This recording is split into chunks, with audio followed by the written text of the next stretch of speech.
To perform the national anthem, please welcome the Southern Illinois Children's Reunion Choir, directed by Alice Berry.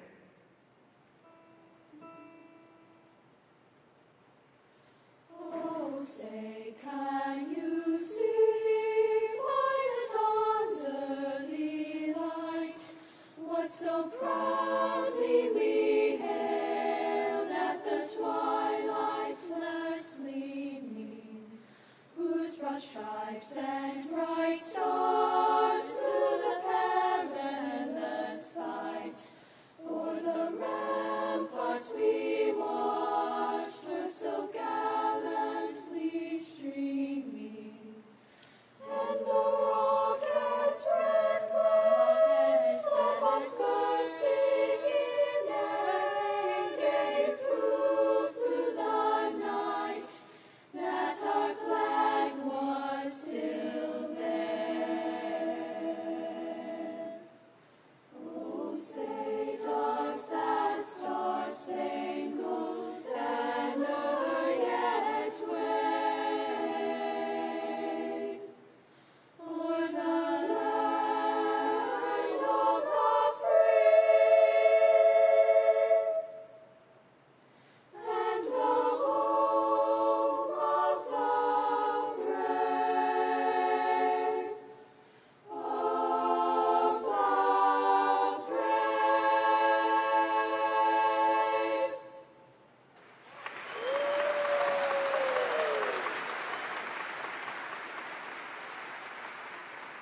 To perform Lift Every Voice and Sing, please welcome Tiffany Mathis.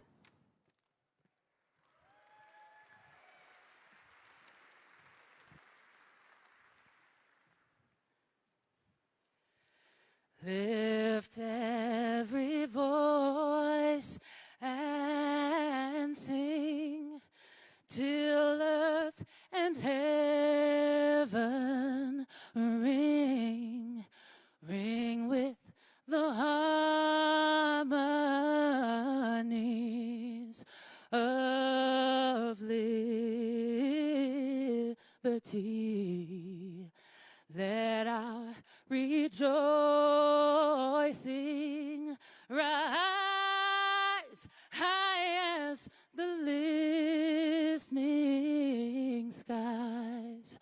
Let it resound loud as the rolling sea. Sing a song full of the faith that the dark past has taught us. Sing a song full of the hope that the present has brought us. Facing the rising sun of our new day begun. Let us march on, let us march on till victory is won.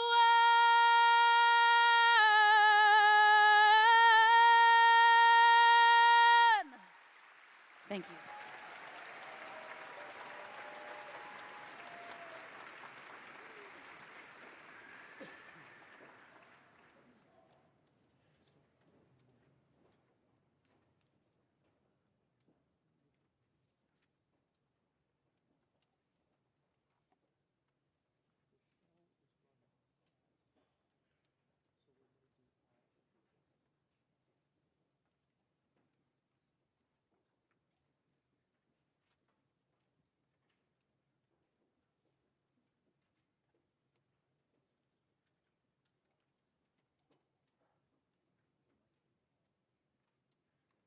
To deliver the invocation, please welcome Rabbi David Saperstein.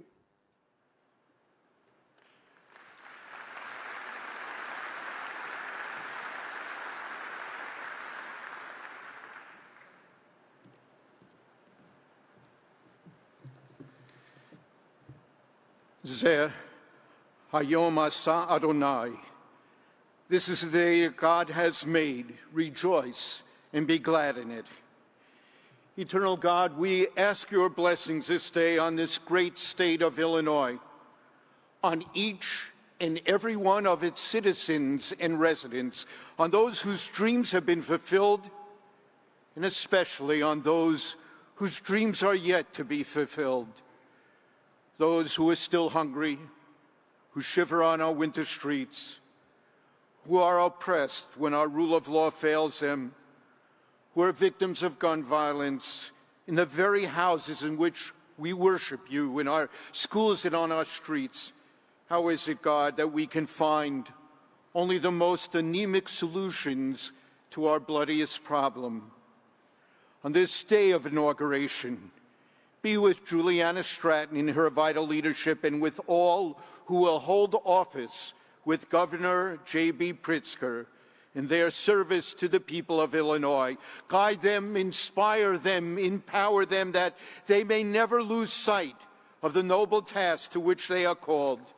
And most especially on this day, so filled with renewed hope and promise, we ask your blessings on J.B. Pritzker, this good man, this visionary, caring leader who has so dedicated himself to the betterment of all.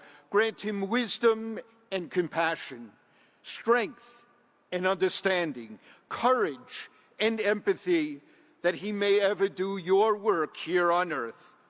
Be with his beloved wife, MK, and his children, these young adults, Teddy and Don as well, that all their lives be fulfilled, even as they may ever be an oasis of support and peace for him. And at this time of division in our nation, in our states, bind up the wounds that divide us, and do so in the words of a cherished son of Illinois, with malice toward none, with charity for all, with firmness in the right as God gives us to see the right. Indeed, as we stand before this very tapestry of Americans gathered in this great hall, may our diversity be seen as a blessing of the many gifts it brings to this state and to our nation, that we truly may become a more perfect union, one nation, under God, indivisible, with liberty and justice for all. May this governor and all who work with him be blessed to see the day when, because of the work of their hands, justice truly shall well up like waters, righteousness like a mighty stream. And towards that day, eternal God, let them go forward with confidence, undaunted by the challenges facing them, committed that through their work, the torch of hope will pass from hand to hand, from heart to heart, until the radiance of justice, peace, and righteousness for all fills every corner of this state. And let us say, Amen.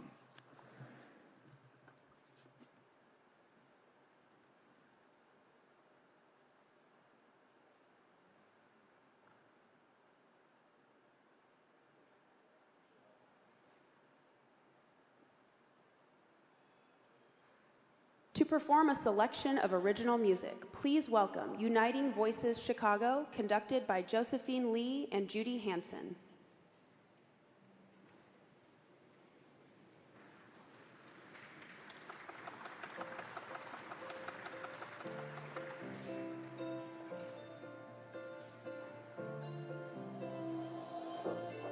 Look into the future, let me see what it holds.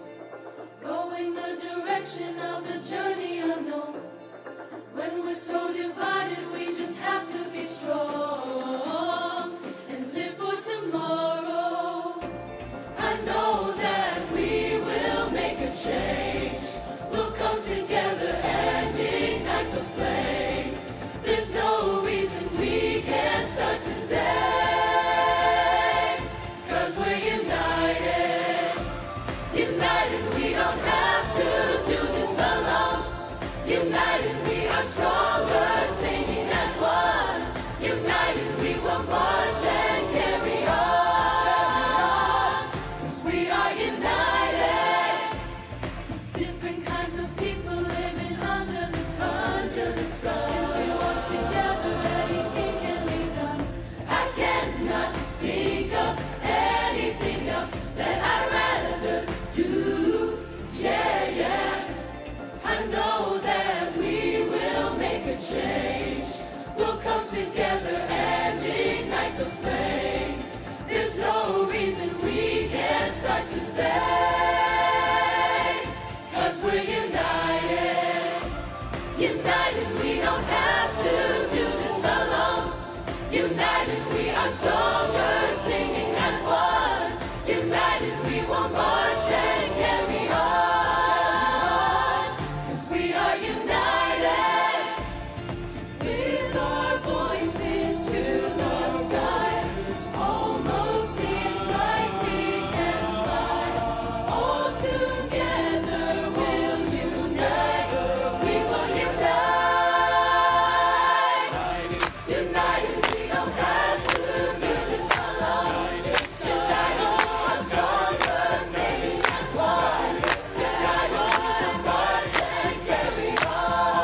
perform a selection of patriotic music, please welcome the Illinois Air National Guard Band of the Midwest, 566th Air Force Band, conducted by Lieutenant Colonel Brian Miller.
And now, to swear the oath of office of governor, please welcome Governor J.B. Pritzker, accompanied by First Lady M.K. Pritzker, Teddy Pritzker, and Don Pritzker. The oath will be administered by the Honorable Mary Jane Tice.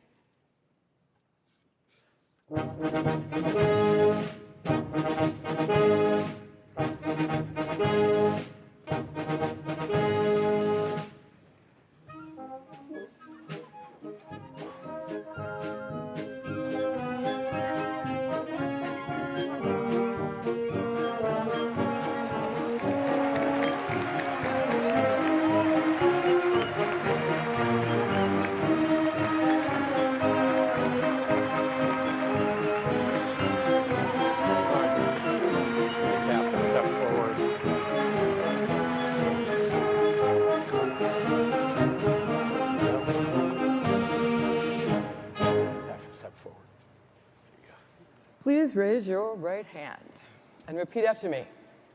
I state your name. I, J.B. Pritzker, Do solemnly swear do solemnly swear that I will support the Constitution of the United States that I will support the Constitution of the United States and the Constitution of the State of Illinois, and the Constitution of the State of Illinois, and that I will faithfully discharge the duties and I will faithfully discharge the duties of the office of governor of the office of governor according to the best of my ability. according to the best of my ability. Congratulations, Governor. Thank you very much.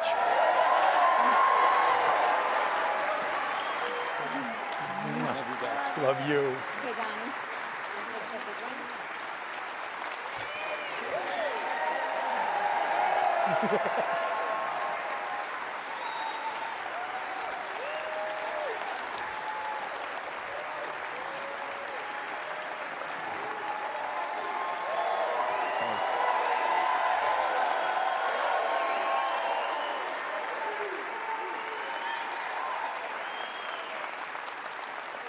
Thank you all. Thank you very much.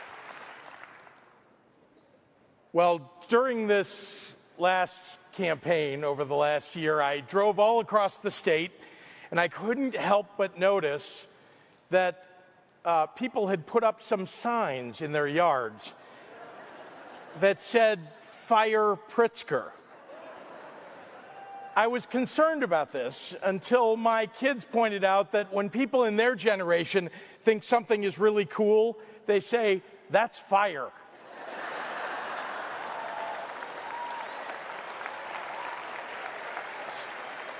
So I want to take this moment to thank everyone who put up those very encouraging signs.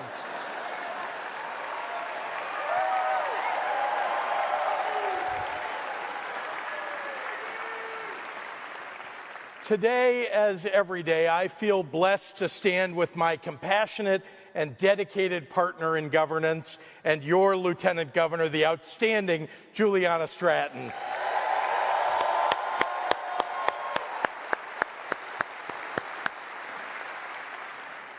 Officially retiring today is one of Illinois' finest leaders ever.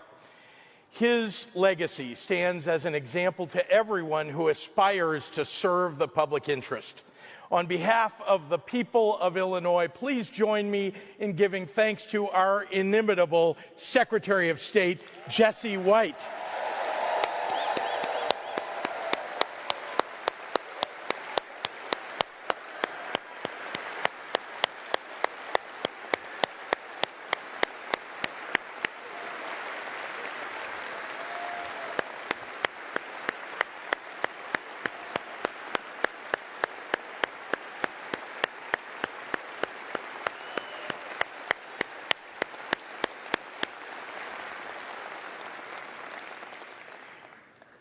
I want to acknowledge our other distinguished guests here today, beginning with the love of my life and the First Lady, M.K. Pritzker, and our children, Teddy and Don Pritzker.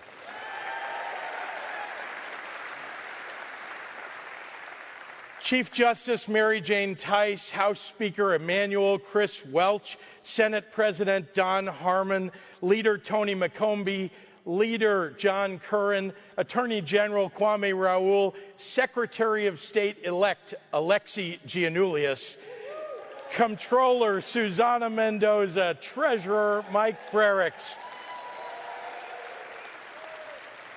members of the General Assembly, members of our congressional delegation, Governor Jim Edgar, Governor Pat Quinn, and National Guard Adjutant General Major General Rich Neely.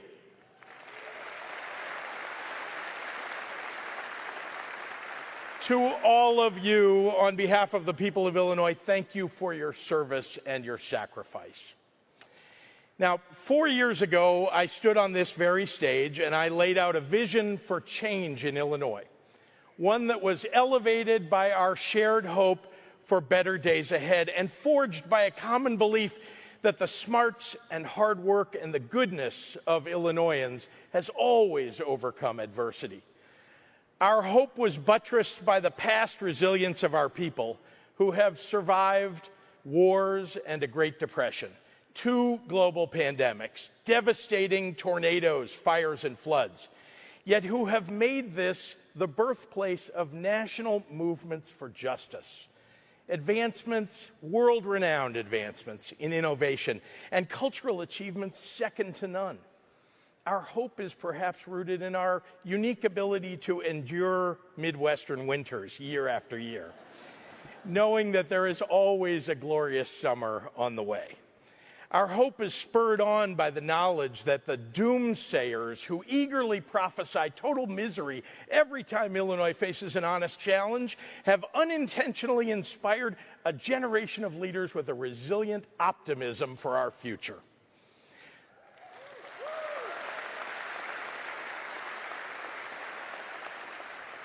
The hope we share, the hope I expressed at my first inauguration, was born of a truth lodged firmly in my heart, that Illinois has always stood at the intersection of American ambition and human resilience.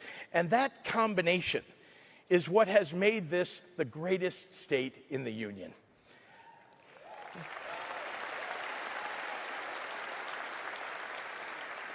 So 4 years ago, with hope in our hearts and persistence in our souls, we went to work, and we got big things done.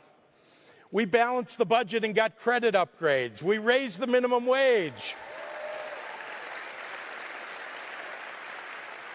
We're modernizing our transportation systems. We legalized cannabis. Oh, I see all of you. Yeah. We protected reproductive freedom in our laws.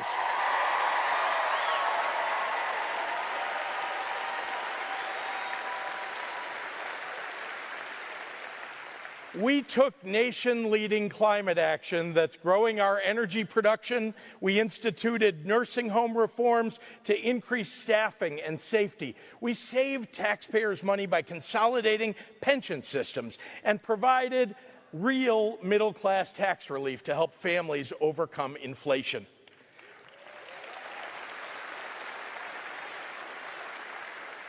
We added better-paying jobs. We grew our economy to $1 trillion, protected workers' rights, and expanded health care coverage.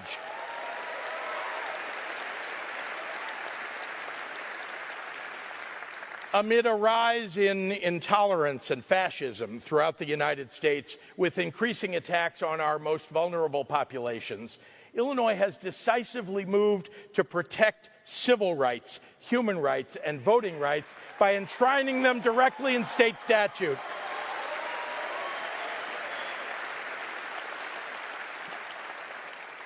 We did all of those things while fighting to survive a historic crisis, one that has left a deep imprint on every one of us. One of the realities I learned about being a governor is that there's no permanent playbook to follow. Every 4 years brings different challenges than the 4 years past.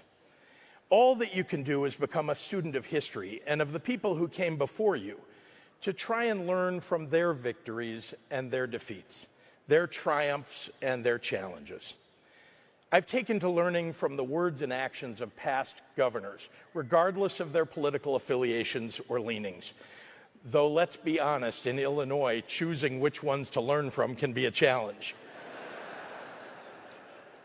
But we've had more than 200 years of governors, and regardless of the adversities they faced, most of them put the people first. And I've tried to discern from the things those governors said publicly what they may have been wrestling with privately. Dwight Green became governor of Illinois in 1941. He was the prosecutor who successfully put Al Capone behind bars and fought organized crime in Chicago in the 1930s. When he won the governorship, he was suddenly faced with leading one of the largest states during a time of global upheaval. His first inaugural address was given on January 13th, 1941, as a world war was raging on, but before the United States had been drawn in. Green's tone was somber but bullish. He said, "The political upheavals in Europe resulted when the people lost faith in the ability of their governments to meet their needs. Here in America, where the ideals and hopes of freedom still prevail, we must never permit the same tragic spirit of despair to overcome us."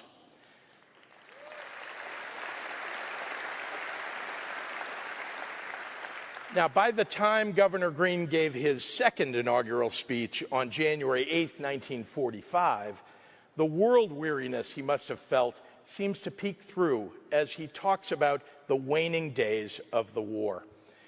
Throughout the decades, Illinois has written many illustrious pages into the history of our country. Now, in more than 3 tragic years of all-out warfare against the destroyers of freedom, our men and women have inscribed new and even more glorious chapters into the record of patriotism. By their incomparable bravery, they have sanctified the final victory. Now, I suspect that Governor Green, wrestling with the unbearable cost of a terrible conflict, was attempting to comfort his people in that second inaugural address, to express how deeply he felt the loss of the 18,601 Illinoisans who were killed during World War II. I think everyone here knows a little about that feeling of loss. Over the last 3 years, we lost 35,814 Illinoisans to COVID-19. That grief and the desire to comfort are all too familiar to me. There's a day that stands out over others, and it was the day in September of 2020 when I sat in the chapel at the University of Chicago listening to the husband of Joyce Pacubus LeBlanc, one of the first nurses to die of COVID-19 in Illinois. Lawrence LeBlanc spoke of the intense love he had for his wife. He ended his tribute to Joyce, saying, "If I had another 10 lifetimes to live, and I had to choose, it would be with her." I did not know at that point that the pandemic would rage on to an even higher peak for another year and a half, that so many more people would die or fall ill, that the disruption to our lives, our well-beings, our livelihoods was far from over. But that evening, at that chapel, I just knew that I was the governor, and I had a responsibility to Lawrence LeBlanc and to his beloved Joyce to honor his words and her passing, and to make real the sacred prayer that I said nearly every day at the podium. May their memory be for a blessing.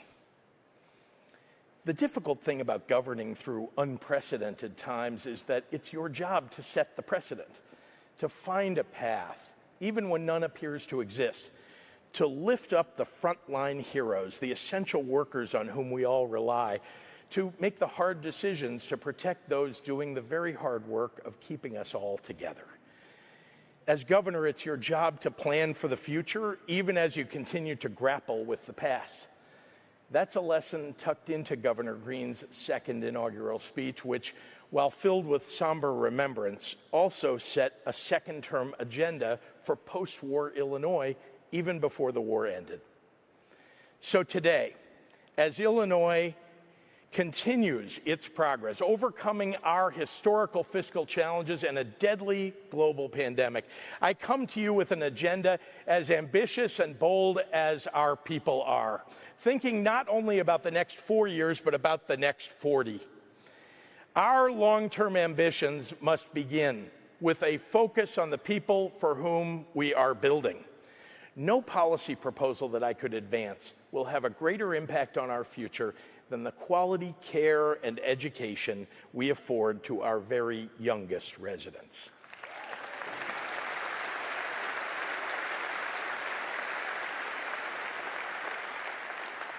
For more than 20 years before I became governor, I worked with national leaders and experts in early childhood development to make it a national policy priority.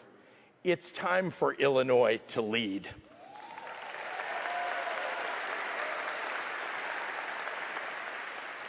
The research is clear. Quality childcare affords parents the opportunity to work or attend school and pursue greater economic security. And preschool improves academic success for our children, yields higher graduation rates, raises lifetime earnings potential, and saves taxpayers money.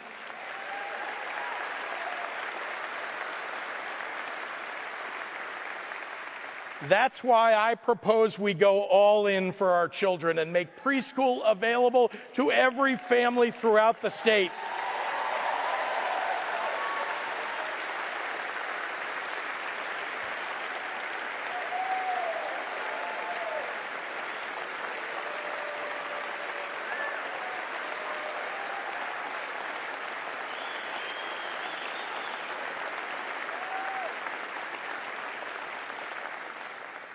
And let's not stop there. Let's provide more economic security for families by eliminating childcare deserts and expanding childcare options.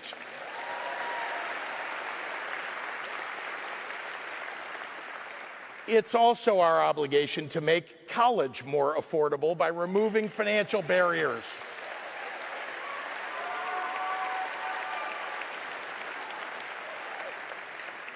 That's why we need to bring down the cost of higher education. Since I took office, we've increased scholarships by more than 50%. Now let's focus on making tuition free for every working class family in Illinois.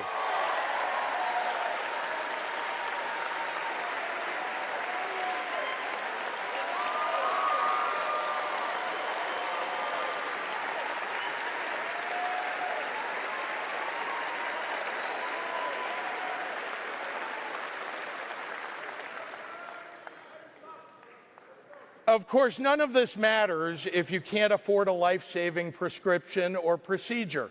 We already capped the cost of insulin, but we ought to continue making health care coverage more affordable and more widespread. Health care is a right, not a privilege.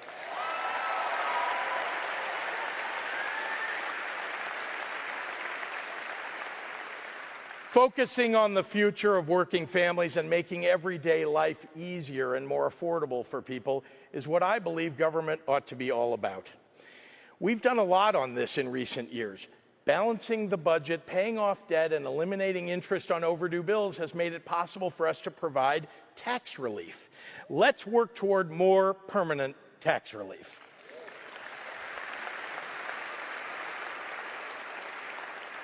Improving our roads has saved hundreds of dollars a year for drivers, which matters even more when you know that one flat tire or one auto repair can lead to a genuine fiscal emergency or even the loss of a job for many people.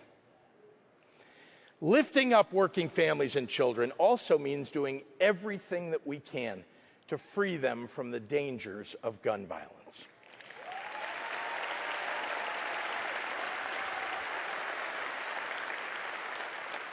Four years ago, during my inaugural speech, I memorialized the victims of the Mercy Hospital shooting. A few weeks after I took office in 2019, I stood with the people of Aurora after the Henry Pratt Company workplace shooting. And as we gather today, we acknowledge the victims of the Benito Juarez High School shooting just this past month. I'm tired of living in a world where a mass shooting needs a title so that you know which one we're referring to.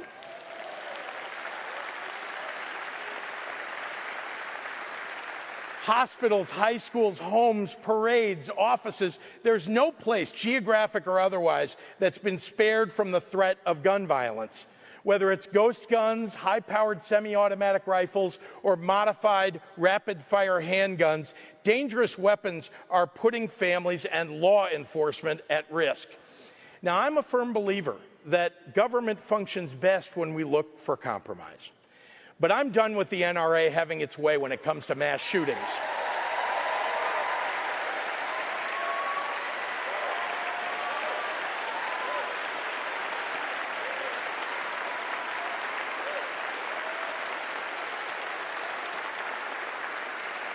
Why do we allow anyone to easily purchase a rapid-fire, high-capacity weapon that can kill dozens of unarmed people in under a minute? When I campaigned for re-election and promised to pass an assault weapons ban, 8 states already had one. Very soon, Illinois must be the 9th.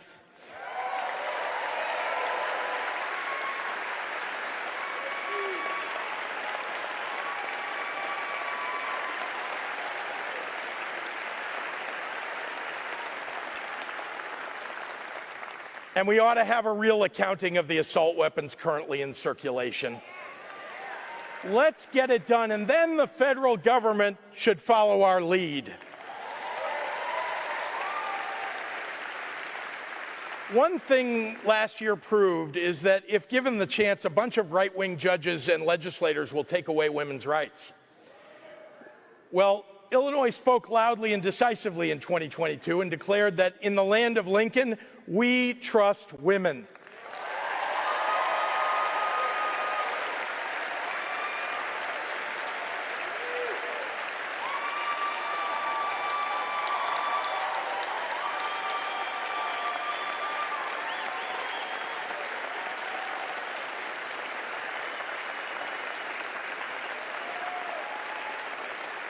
The right to privacy and bodily autonomy demand that we establish a constitutional protection for reproductive rights in Illinois.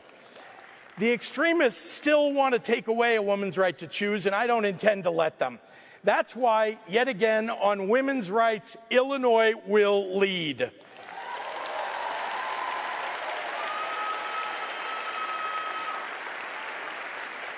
Finally, our success as a state goes hand in hand with a determination to fight against a rising tide of hate. Old evils will always find new haters to bring them back to life. Yesterday's Father Coughlin becomes today's Tucker Carlson.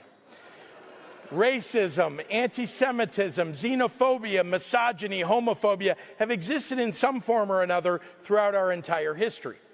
For some, the ugly voices that sing those discordant notes sound like siren calls. Their message is amplified by elected officials or political grifters who look to harness the tremendous power of hate for their own ambition. They pledge allegiance to our nation with one hand and then usher in the means of its destruction with the other. Years before I ever thought about running for governor, I was approached by a man named Sam Harris about the possibility of helping to build a Holocaust museum in Illinois. Sam sat down at my conference table and conspicuously propped his watch up on its wristband, and he said, "I just need 3 minutes of your time." What I didn't know is that Sam had been a highly successful insurance executive earlier in his life, and this is how he would start every meeting. Those 3 minutes turned into 10 years of my life working to build the Illinois Holocaust Museum and Education Center.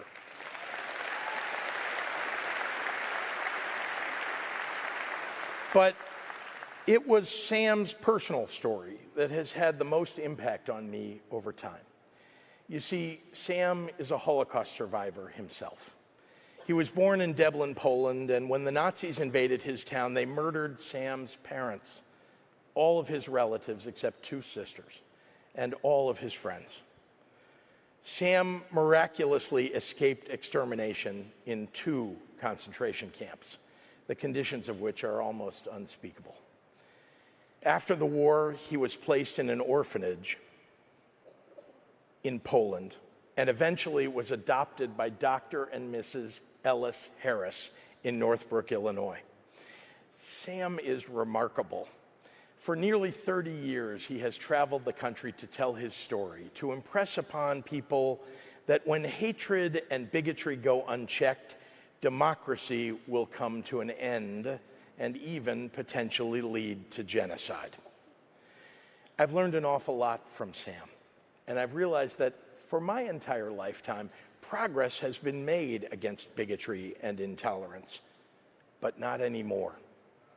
None of us should ignore that our nation has slid noticeably backward, and dangerously so. Just in the last few years, we've seen gunmen killing dozens of Jewish and black parishioners while they prayed, swastikas spray-painted on Jewish grave markers, anti-vaxxers attacking Asian American seniors, vandalism and intimidation against Muslim Americans and the LGBTQ+ community. Hate crimes are increasing at an alarming rate. Sam's story reminds me today, as I start a second term as your governor, that the battles for freedom and democracy that Governor Green thought we had fought and won are being fought once again right here at home. That old evils must be faced head on, yet again, by a new generation. But I bring hope to the battles ahead because time and time again, the people of Illinois prevail when challenges arise. The families of Taylorville didn't give up when a tornado wiped out 100 homes and 22 people were injured. They helped each other out, and the community came together to rebuild. When schools closed for 8 weeks in 2020, 300 volunteers from Lombard, Villa Park, and Oak Brook Terrace rode on a fleet of school buses and provided curbside delivery of 32,000 meals to 3,200 low-income children who would have otherwise gone without a meal. When food banks were facing shortages during the worst parts of the pandemic, Central Illinois farmers delivered tons of free produce. Hate needs two things to thrive: the sense of helplessness that fertilizes hopelessness, and the willingness of powerful people to cower in front of a lie. Illinois, we have power and we have hope, and a genuine goodness that is rooted in being the place in this country to which all people can come and live free. We must recognize that hate can wield enormous strength, but we must remember the fortitude with which we have always confronted it. Our history gives me hope and confidence that we will never falter. I'm honored to stand alongside you as we face the battles ahead together as one Illinois. God bless you. God bless the great state of Illinois, and God bless the United States of America.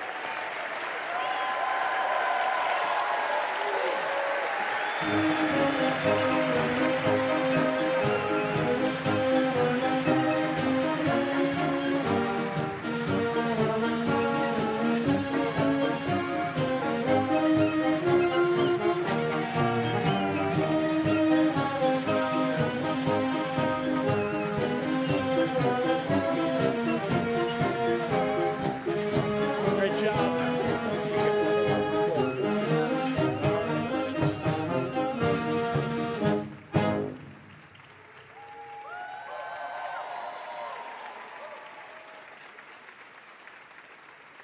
Lieutenant Governor Cram, Washington Post, pickups to the last 16. One mistake.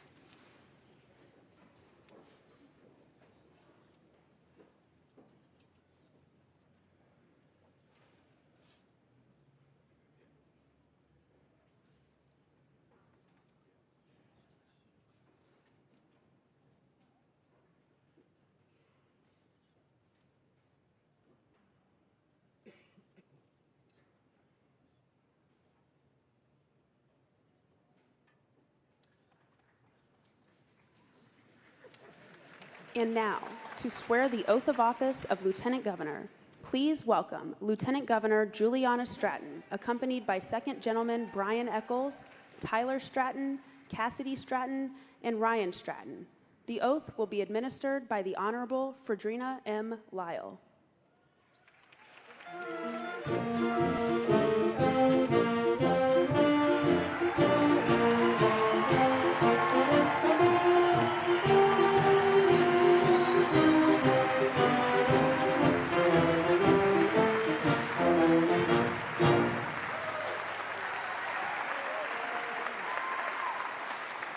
You with me? Good. You can hold. You got it. You want to raise your right hand and put the left hand on the Bible and repeat after me. I state your name. I, Juliana Stratton, Do solemnly affirm do solemnly affirm that I will support the Constitution that I will support the Constitution of the United States of the United States and the Constitution of the State of Illinois, and the Constitution of the State of Illinois, and that I will faithfully discharge and I will faithfully discharge the duties of the office of Lieutenant Governor the duties of the office of Lieutenant Governor according to the best of my abilities. according to the best of my ability. Congratulations. Thank you. Love you. I gotta get my speech.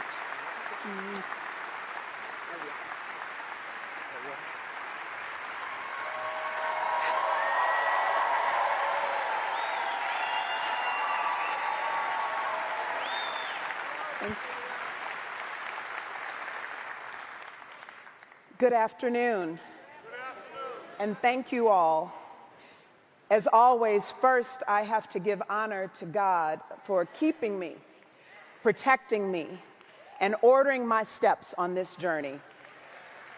It is an honor and privilege to stand before you today to be sworn in for the second term as the Lieutenant Governor of the great state of Illinois.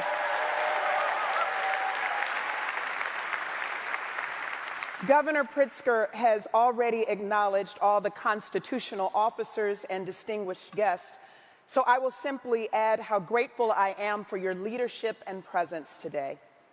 Thank you as well to Illinois Appellate Court Justice Fredrina M. Lyle for administering the oath of office, and to my co-pastor, Michelle Dodson, for your powerful prayer over me this morning. My husband, Brian, is one of the smartest, kindest, and coolest brothers I know. He is my best friend, has a mind filled with random facts, apparently so he's ready if Jeopardy ever calls, and reminds me daily that it's not about who I am, but whose I am. I thank God for you, and I love you, babe. And to our 4 beautiful daughters, Tyler, Cassidy, Ryan, and Mackenzie, you are my 4 heartbeats. You help me to stay grounded in an unpredictable world, and I love you for that. To my father, Henry, a Navy veteran who turns 90 this March, who marched,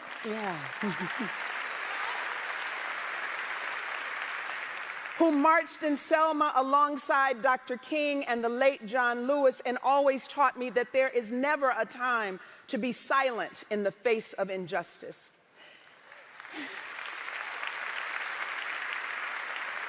And to my mother, Velma, who 7 years ago joined the ancestors and didn't make it to see me make history as the first Black lieutenant governor of our state, whose gentle hands and loving arms taught me that just because the world may seem cold and hard doesn't mean that we have to respond in kind.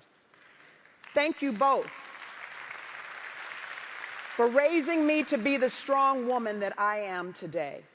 To the dedicated state employees and leaders in our administration, including the entire team in the office of the Lieutenant Governor, I so appreciate you. Thank you for making me a better public servant. And I also want to thank all of the election workers, volunteers, and voters who turned out in this election cycle to prove, when we needed to, that we don't take our democracy for granted.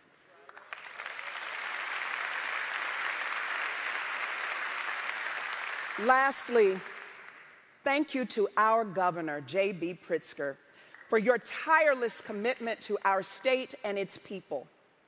When we began this journey, we resolved to roll up our sleeves, do the hard work, and provide the governance and leadership our citizens deserve. We didn't know what our first term had in store for us, yet we continue to meet every challenge we face. I am grateful for your friendship and am proud to serve alongside you. 4 years ago, I stood before you and shared the story of my family history, recorded by my grandmother and tucked into the Bible upon which I took my oath of office, then and now. It spanned the roots planted by my great-great-grandfather, William Stevens, and his twin brother, Daniel, who were born into slavery and after emancipation cultivated a community by tending to the land. To the story of my maternal grandfather, Wilbur Slaughter, one of the early members of the Dearborn Realtists that fought for the right of every person, no matter their color, to become homeowners. This history is a record of how my ancestors exemplified greatness in the way wildflowers that burst through cracks in the sidewalk are a reminder that the earth lives, breathes, and blossoms with us and for us. The story of my family is one of deep commitment to our communities and our fellow citizens. My ancestors understood the importance of being a part of something larger, something bigger than ourselves. This history that lives within me, that I carry in my DNA, shows me that even now as Lieutenant Governor, it's not just about what I do, but who I am and being who I am authentically and unapologetically.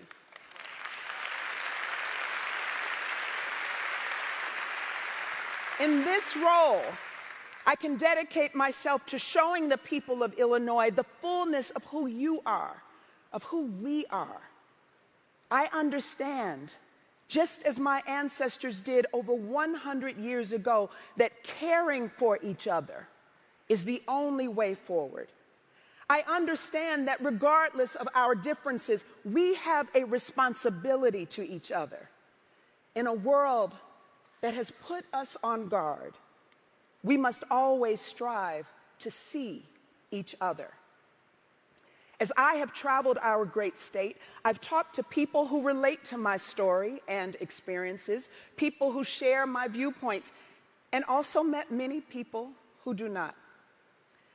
Nevertheless, these people and stories all make up a beautiful tapestry that is our state, our community. These experiences and interactions led me to ask myself, what can I learn from the stories of others? What can we all gain if we open our minds and our hearts to the experiences that are different than our own? And if we refuse to listen to each other, how do we give everyone a voice in the story that we're writing right now? These questions brought me here today. And on the journey of these last 4 years, these questions revealed all that we can build together when we listen and learn from each other. In Cairo, a community deprived of the needs for a secure, healthy life that has gone 7 years without a grocery store, we went there and asked, how can we help? We reached out to those who have been accustomed to being unheard, ignored, and silenced because they are a part of the Illinois story. With residents leading the way, I was focused on convening stakeholders and community members through our Ag Connects Us All initiative to demonstrate that empathy is an action. And in just a few short weeks, I'm excited to go back to Cairo to cut the ribbon on a cooperative grocery store that will be run by the community and for the community.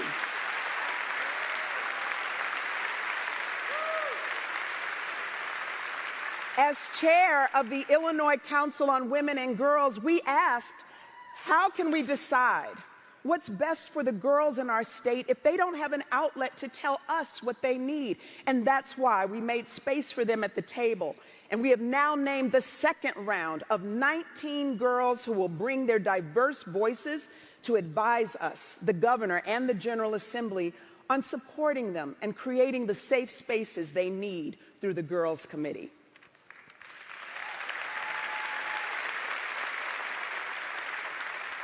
And in communities across our state that have been harmed by the war on drugs and the violence and trauma caused by punitive policies, we asked, how can the groups most impacted be part of changing the narrative with us. Through the Restore, Reinvest, and Renew program, we have invested more than $144 million back into those communities so that young people in Aurora and Peoria and East St. Louis can play sports and after-school programs and learn the skills to thrive in school and beyond.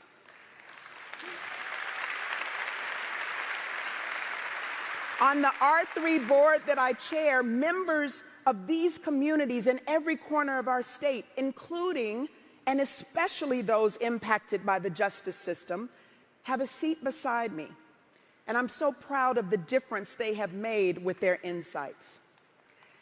Our path forward is about understanding that the issues that matter to so many of us are not bound by geography, nor are the solutions contained to one person or one idea.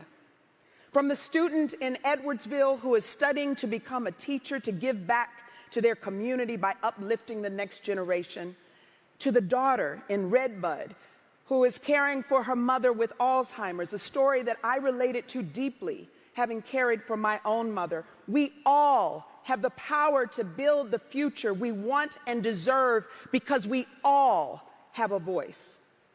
This is what I want for our state, for our community. It's more than an agenda. It's being what our state, our country, and our world needs us to be.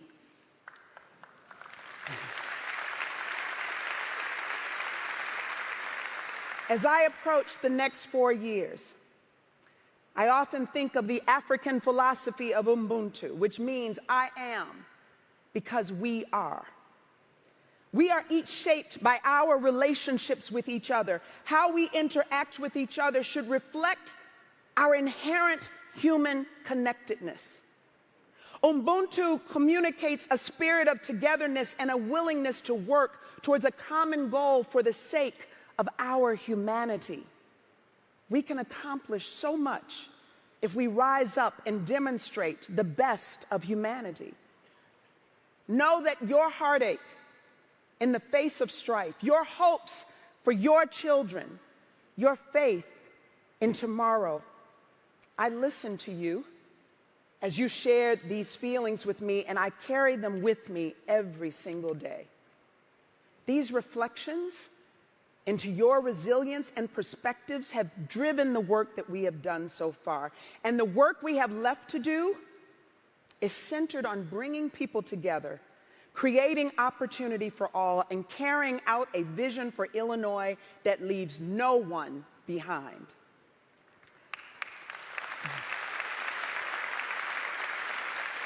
My ancestors demonstrated a deep faith in their dreams and the world that they were creating for their grandchildren. I have that same faith. Like each of you, I want to create a better world for my grandchildren, just as my grandparents did for me. The roots from which I have grown and the shoulders upon which I stand have led me here today in service to you, our state, and our country. Illinois, I see you. I see you. I see you. Thank you for trusting me with this responsibility, and thank you for being a part of our story. Thank you. Thank you.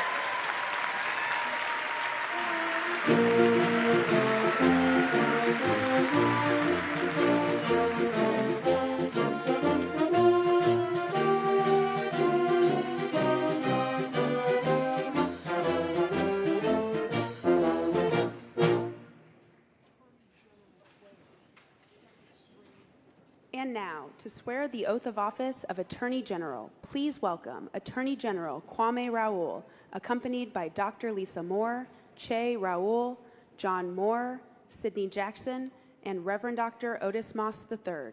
The oath will be administered by the Honorable Joy V. Cunningham.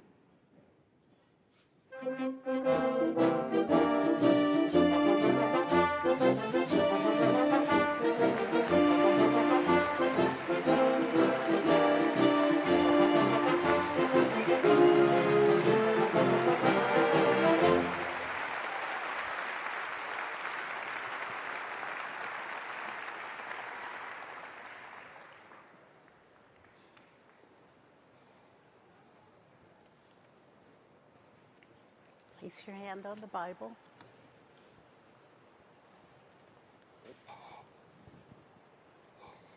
Repeat after me and say your name where appropriate.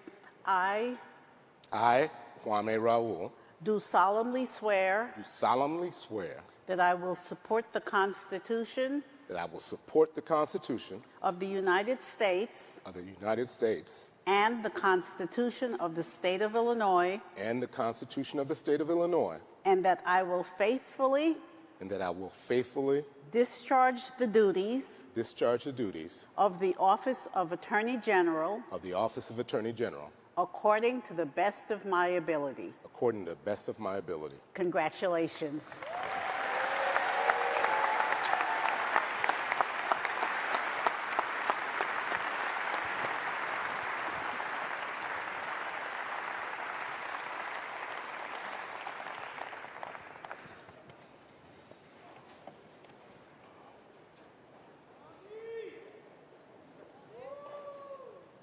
Well, good afternoon, Illinois.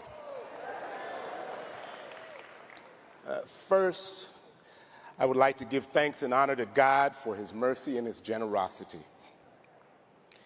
It is my honor and to acknowledge the presence of my pastor, Reverend Dr. Otis Moss III, pastor of Trinity United Church of Christ, the greatest church this side of the River Jordan.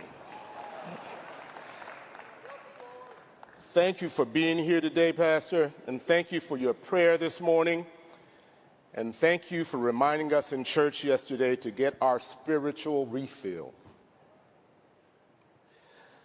I must also recognize two people in the judiciary, each of whom I refer to as my big sister, fellow Trinitarian Federal District Court Judge Sharon Johnson Coleman, who administered my oath 4 years ago,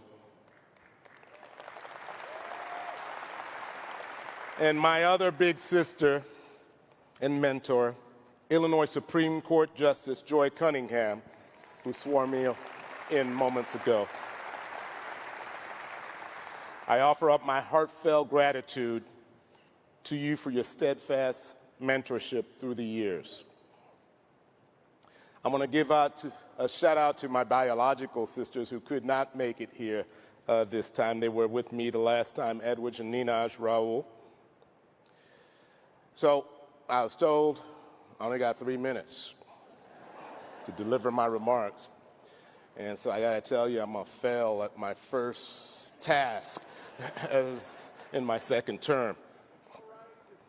However, in the interest of time, the entirety of my remarks will be the thank you section of my speech. First, to my wife, Dr. Lisa Moore, who is always by my side. Thank you, sweetheart.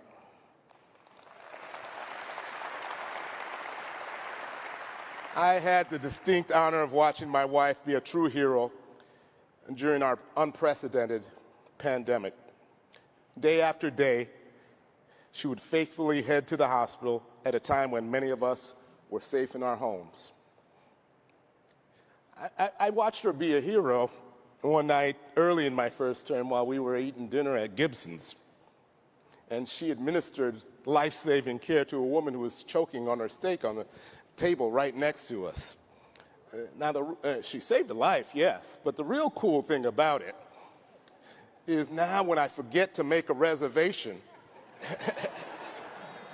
we get into Gibson's anyway, not because I'm the AG, because she's a celebrity over there now. To my son, Che, who was unfortunately robbed of a college graduation ceremony when the pandemic hit, notwithstanding the fact that he had earned honors for his academic performance at Lake Forest College.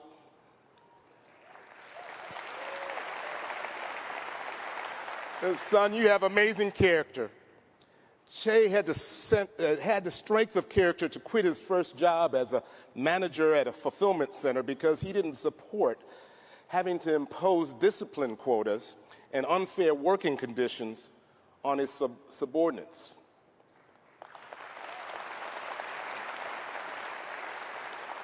Che embodies the spirit of my Workplace Protection Bureau, which has done an amazing job of protecting Illinois workers from misclassification, wage theft, discrimination, and unsafe working conditions. In Illinois, we protect working families, and I want to thank you, Che, for affirming that spirit.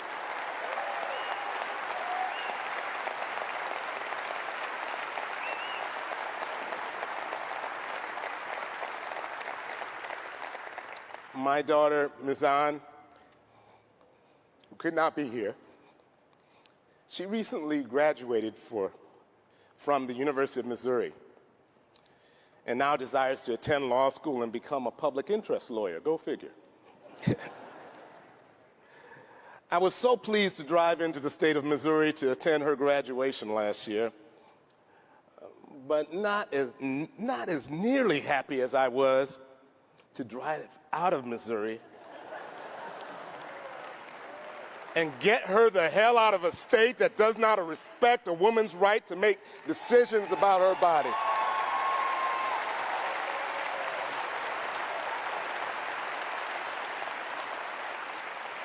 Thank you, Mizan, for reminding me how dedicated I have to be to protecting those rights, and we're in court doing so. I think as highly of my daughter as I do my Solicitor General, who has expertly argued before the D.C. Court of Appeals that the ERA is the 28th Amendment of the United States Constitution.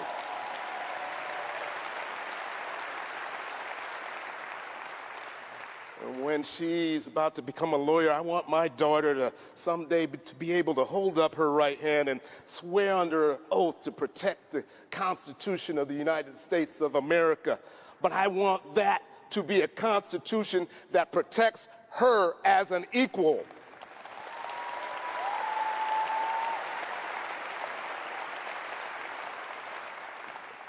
My stepson, John, is a student at Morehouse College. Pastor Moss, he is a Morehouse man in the making. On the heels of George Floyd's murder, he and my daughter had vigorous debates with me on issues connected to police reform. Those debates influenced me to take action and convene law enforcement partners to agree on language in the Safety Act that would lead to greater trust in law enforcement, better training for officers, and greater accountability for bad actors.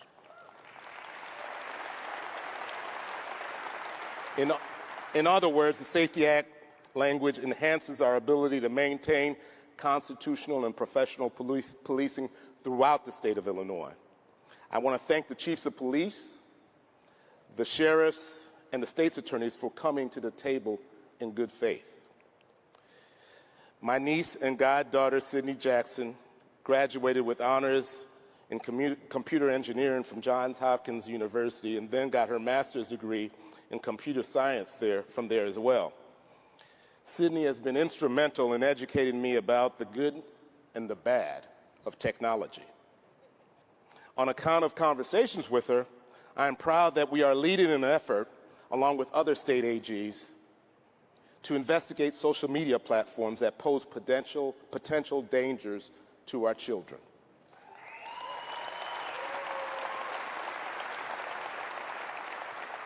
I'm also happy that our criminal team is investigating the criminal use of online platforms to monetize proceeds of organized retail crime for other criminal use. I was happy to attend Sydney's graduation a few years ago, and during that ceremony, the commencement speaker was Brian Stevenson, and he delivered a powerful address. It turns out he was also her brother's commencement speaker 2 years later. He said that there is a justice deficit in this country. He said, we have a criminal justice system that will treat you better if you are rich and guilty than if you are poor and innocent.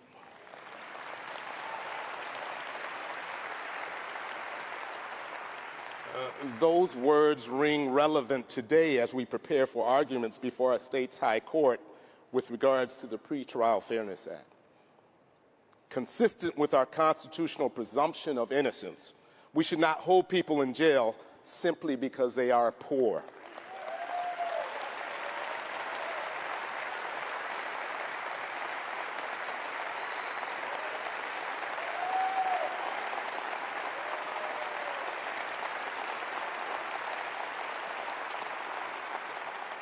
We cannot continue to criminalize poverty. Importantly, I want to thank my outstanding staff. They say that when you're an incumbent running for re-election, that your best campaigning is what you have done while in office. There were certain matters that I expected to take on at the outset of my term in 2019. I knew we had to begin the implementation stage of the consent decree with the Chicago Police Department and work towards a model of constitutional policing. I knew we had to continue work on behalf of survivors of abuse in the Catholic Church. I knew we had to continue protecting communities from sexually violent people, and I knew we would have to protect consumers from fraud, price gouging, the opioid crisis, and predatory student loans. And I knew we would have to fight policies that were put in place by the incumbent president at the time that I was sworn in. Many of those policies threatened environmental protections, health care access. Some encouraged inhumane treatment of immigrants, and some violated the rights of the LGBTQ community. I also knew we had to fight the rise in hate. My staff has risen to the task on all these things expected. But I've got to tell you that what impressed me most about my staff was their ability to take on all of the things that were unexpected. I did not expect that we would be partnering with other state AGs and other lawyers nationally to literally save our democracy.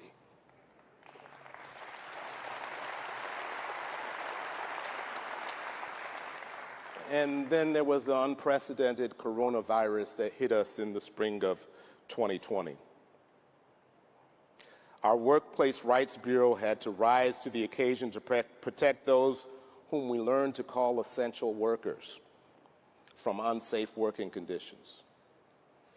Whether in person or virtually, my staff also had to battle countless frivolous legal actions that sought to undermine life-saving emergency protocols that had been put in place by our governor and other public health officials. Policies which have demonstrably saved lives in the state of Illinois as compared to surrounding states that were more lax. Yeah, you can clap to that. We were forced into this predicament while working from remote locations, which meant we were heavily reliant on technology. We certainly did not expect at that moment for our office to be hit by a crippling cyber attack. I'm proud to say that the ransomware attack did not stop my staff's work. I want to sincerely thank you for your resilience and ability to adapt and continue representing the people of the state of Illinois.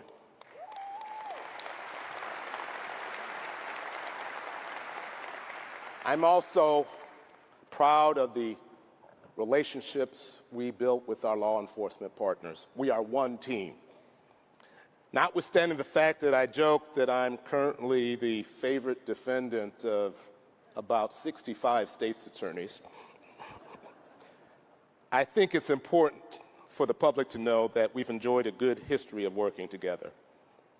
I work closely with state's attorneys throughout Illinois on the opioid crisis, prosecuting murder, violent crime, and sophisticated criminal schemes like organized retail crime. And I'm thankful for partnerships with prosecutors and law enforcement from federal, state, and local levels. I want to recognize and thank U.S. Attorney Greg Harris, who I believe is here today, for allowing our office to partner with his to fight violent crime and also protect children from online child predators.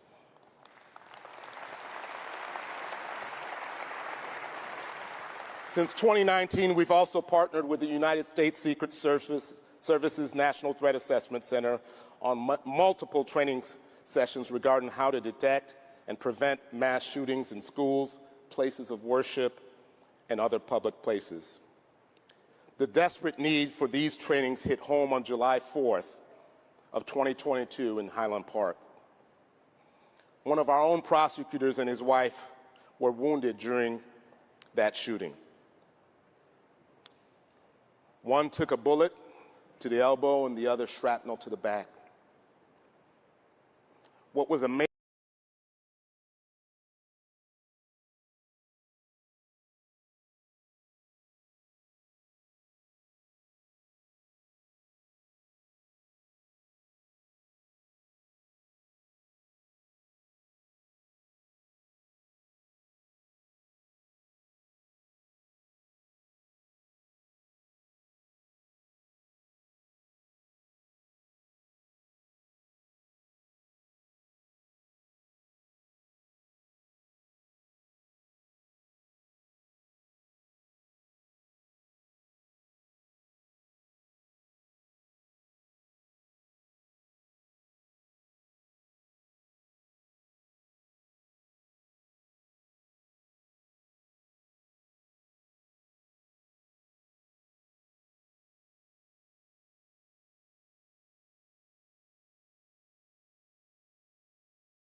when a shooting takes place downtown or in River North, where I currently live?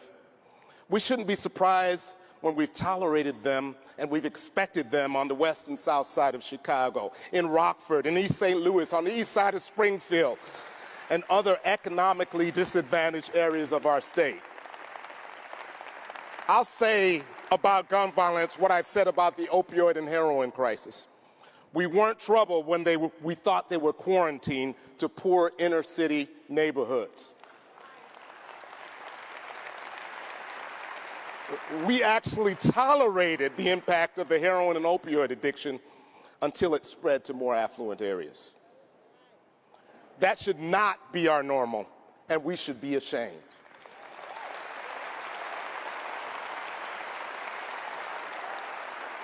Now, I know I went long, and I apologize to my constitutional officers, but my final thank you is to someone not here today, my mother. My mom was a praying woman and a devout Catholic from Haiti. My mother made her transition months after I began my first term. She gave me my middle name, Eve. I had always assumed that I'd been given the name of a distant relative. The truth is, she named me after St. Eve, the patron saint of lawyers and abandoned children, and the advocate of the poor. My mom explained that she said the prayer to St. Eve every night since I was born. Help us to love justice as you love it. Help us to know how to defend our rights without prejudice to others, and seeking above all reconciliation and peace. Rouse up defenders to plead the cause of oppressed so that justice may be done in law. I view that as my responsibility as Attorney General, to serve the abandoned children. And in Illinois, we have abandoned our children. Gun violence has surpassed auto accidents as a number one killer of children. I'm asking our legislature to give me the power.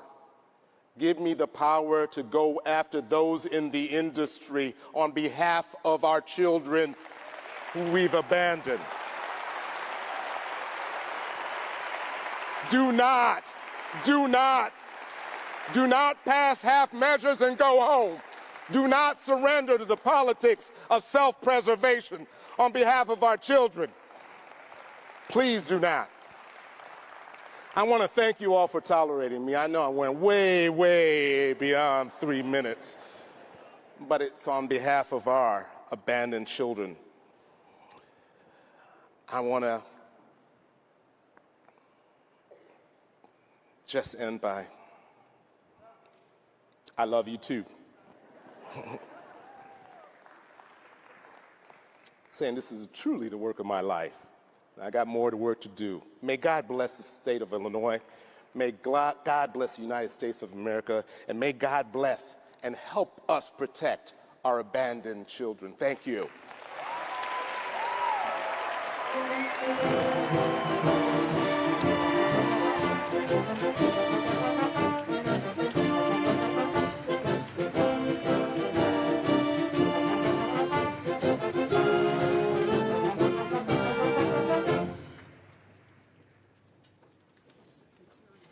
And now, to swear the oath of office of Secretary of State, please welcome Secretary of State-elect Alexander Janulius, accompanied by Josephine Janulius, Anna Janulius, Sophia Janulius, and Alexia Janulius.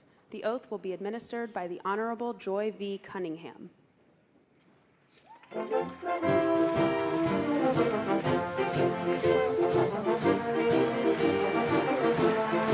going to stand right here. Right here. Mommy's going to stand in the middle. Move back a little, girls. Place your hand on the Bible, please. Your right hand. Right hand. Your right hand.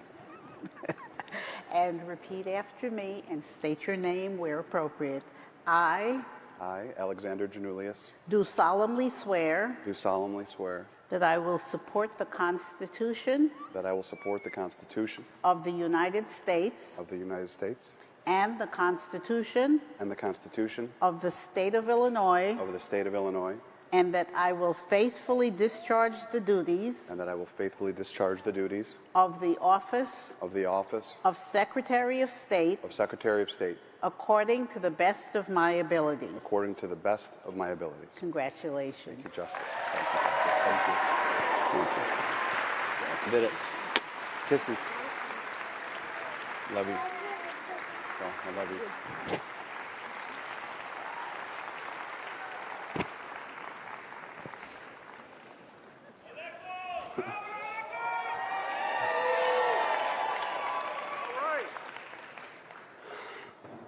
Thank you. Thank you, Governor Pritzker.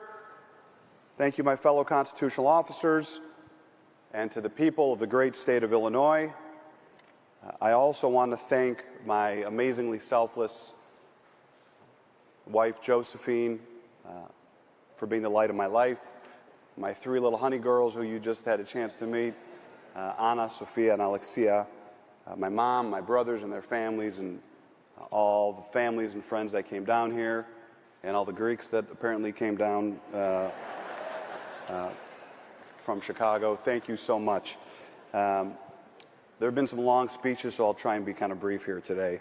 I do want to take a second to especially recognize one man in particular for his years of public service to our great state. Please join me in thanking the legend passing me the baton, my very good friend, Secretary of State Jesse White.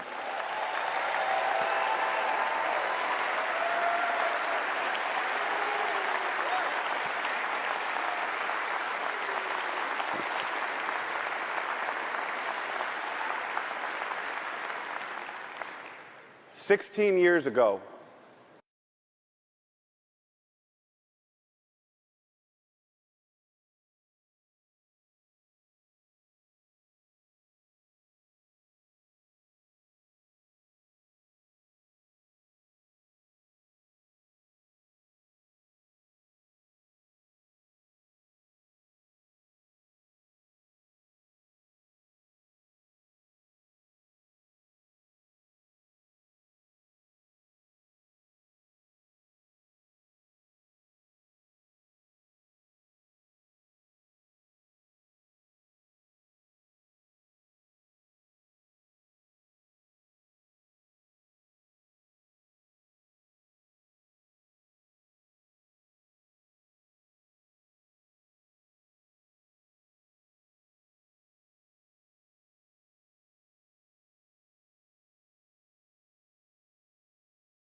optimism, energy, and enthusiasm for being allowed the honor of serving my state.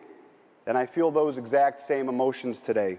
But I feel another emotion today, one that comes from the experience of having served the people of Illinois. Responsibility. The people of Illinois have placed an enormous amount of trust in me, in all of us. You trust us to help realize your greatest hopes, and you trust us to keep some of your greatest fears from coming to pass. Today, more than ever, I appreciate the awesome responsibility of being the steward of your trust, especially now when so many people have been disheartened and have lost faith in the politics of our time. After all, think of what has happened to our nation since I last served 12 years ago. A violent and deadly insurrection on our capital, a failure to keep our children safe in their classrooms and our streets from gun violence, a dangerous turning back of the clock on a woman's right to choose, an inability to put a dent in the most pressing issue of our time, climate change, and a dangerous assault on voting rights and the emergence of the once unimaginable concept that individuals don't have to accept the results of an election if they disagree with them. Together, today, we gather to honor the sacred results of a democratic process whereby government is chosen by the governed. Not since the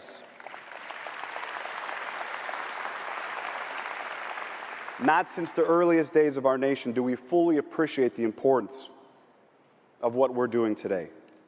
We celebrate here today a new chapter in Illinois, but we also celebrate our time-honored system of a peaceful, respectful transfer of power and the sanctity of your vote.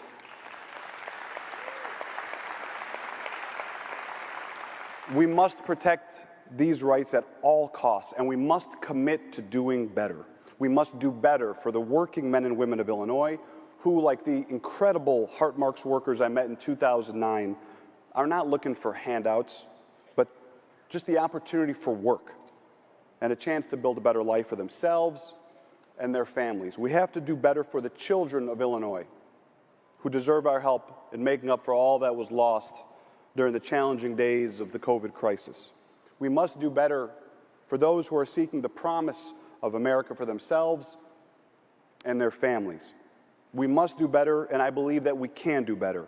That is why I ran for public office once again after all these years. After watching all these developments that have undermined trust in our democracy, I realized that expressing outrage on Twitter and at the ballot box wasn't enough anymore. I remembered the lesson that my parents taught me growing up, that there are two types of people in this world. One that sees a problem and sits back on their couch and complains about it. The other that gets up and does something about it. Well, I'm getting up and doing something about the problems we all face because I want to fight. I want to fight for this state and this country, which I love so very much. And I want to show, thank you. And I want to show my 3 little girls that in life, service to a greater good is something, I cry whenever I talk about my kids. So. Service to a greater good is something that everyone must strive for, but especially to those who much has been given. And as I stand here and speak about the American dream, I think about my parents, my family. They have given me everything, especially my dad, who I know is watching from above. They came to this country as immigrants, and when they came here, they had nothing but their hopes and their aspirations. Together, they struggled and made countless sacrifices for their 3 boys, but they built a life, a successful business, they raised children who have achieved beyond their wildest imagination, and they truly lived the American dream. I am so proud of my parents. I am so proud of my family. I am here because of them. A loud round of applause.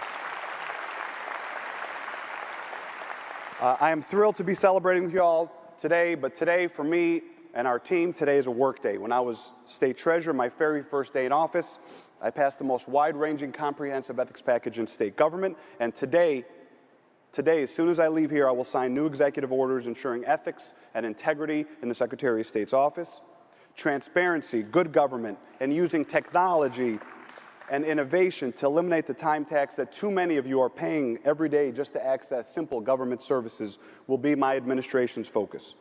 The Secretary, yes, thank you.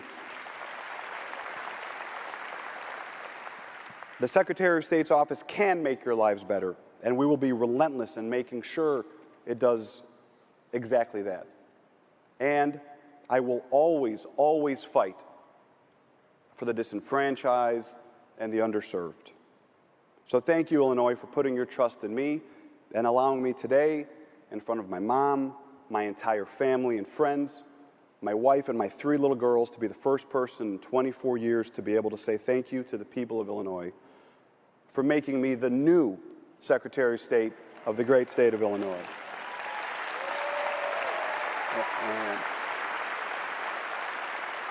And as I promised you 16 years ago, when I was a 30-year-old kid up on this stage, I will always fight for you, and I will never, ever let you down.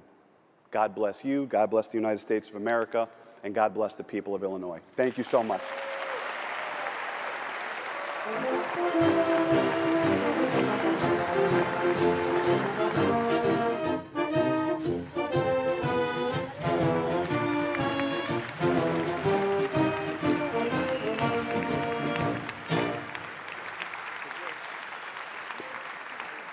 Ok, usted se va a parar aquí en esta. Ahí, sí. Un poco para atrás.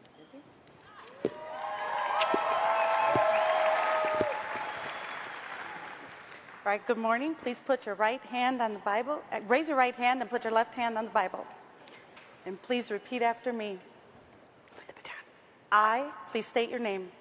I, Susana A. Mendoza, do solemnly swear that I will support the Constitution of the United States that I will support the Constitution of the United States and the Constitution of the State of Illinois and the Constitution of the State of Illinois, and that I will faithfully discharge the duties of the Office of Comptroller of the State of Illinois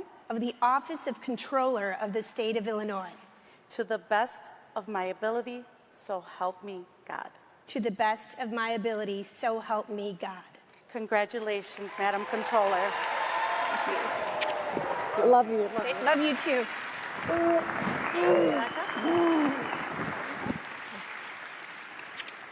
Love you, honey. Of course. ¿Me da la bendición?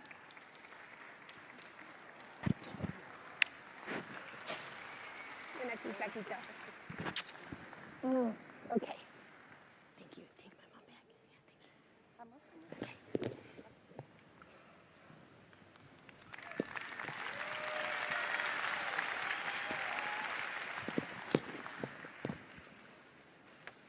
Well, hello, hello. Muy buenas tardes. Good afternoon, Illinois. And I want to start by thanking God, as so many others have done before me, for the many, many blessings in my life, including this very special moment right now with all of you. Thank you to the Honorable Rosana Patricia Fernandez for swearing me into my 3rd term as your Illinois State Controller.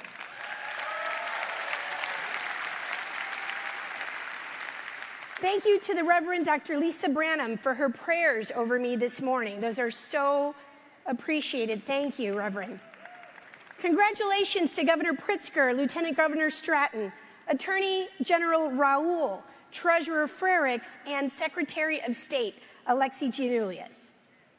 I look forward to working with this wonderful team with Speaker Welch, President Harmon, Leader McCombie, and Leader Curran, and the 103rd General Assembly as we continue moving our state forward, because improving our state should be a bipartisan affair.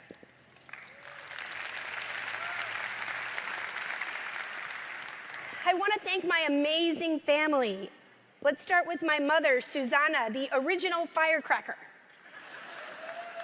My godmother, Maria, and my in-laws, Ed and Helene Sostak, who I think are right over there, yes. Thank you for being here. My greatest blessing, our 9-year-old son, David, who's obviously excited to be missing school today. But let's be honest, what a great civic lesson to see his mom being sworn in for another term, right? I'm so proud of my son, David, and I am so happy and blessed to be his mommy. My most important thank you goes to the unsung hero in my success as your controller, the yin to my yang, my husband, David. He is my anchor. He truly is. He's my anchor. He's my #1 advisor, my best friend. He's my rock, and he inspires me every day. And let's be honest, he is very easy on the eyes. I love you so much, honey. And thank you so much to the incredible team that I'm blessed to lead at the controller's office. I see some controller's employees out there. Thank you. Thank you. God bless you for all of your hard work and dedication to the people of Illinois. To the men and women of organized labor, thank you for always having my back. I got yours too.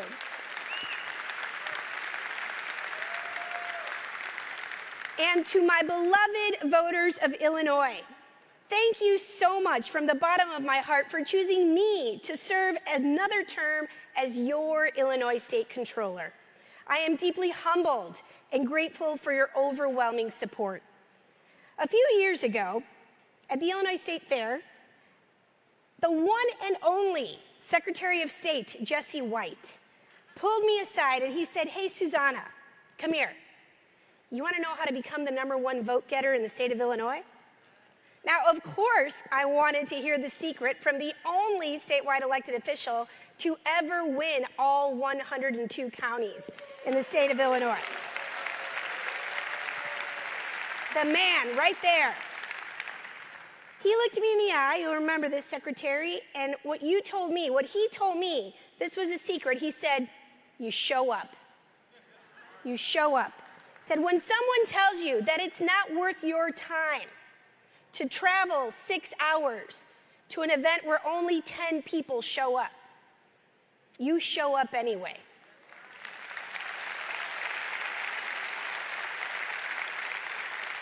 He reminded me that those 10 people matter, and they're going to know that you care about them. I know you care. That's what you told me, Secretary. Thank you. I do, and I promise you that I'm going to keep showing up. I'm going to keep showing up. Let me tell you, it's the best part of the job, meeting voters and finding out what I can do to make their lives better, being their voice, and restoring their faith in our state. In November, I asked for your trust through your vote. And thanks to you showing up for me, I stand before you as the new highest vote getter in the state of Illinois. Thank you so much. Thank you, thank you, thank you, and thank you, Secretary, for not being on the ballot, because I would have not come in first place had you still been on. Let's be honest.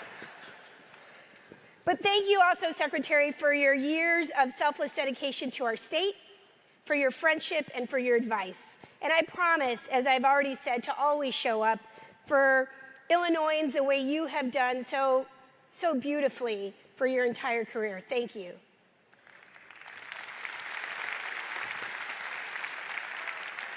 Now, people told me I was crazy when I first decided to run for state controller in 2016 during the budget impasse, the worst fiscal crisis in our state's history. Our bill backlog had peaked at $16.7 billion of unpaid bills. Our rainy day fund was non-existent, with less than $60,000 in it. We had suffered 20 years of consecutive credit downgrades. The average vendor waiting to do business with the state of Illinois had to wait 210 business days to get paid. Back then, I promised you that if you sent me to Springfield, that I'd deliver a complete and transparent financial turnaround for the state of Illinois. And I delivered on my promise.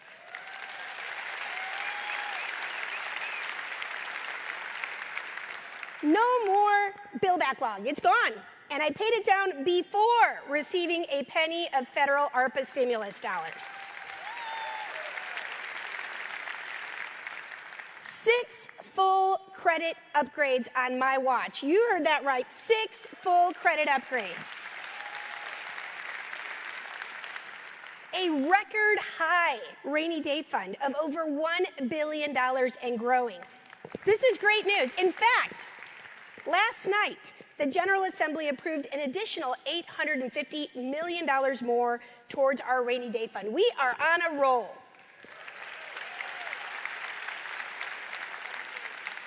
My oldest bill today, no longer 210 days on average. My oldest bill today is 10 days old.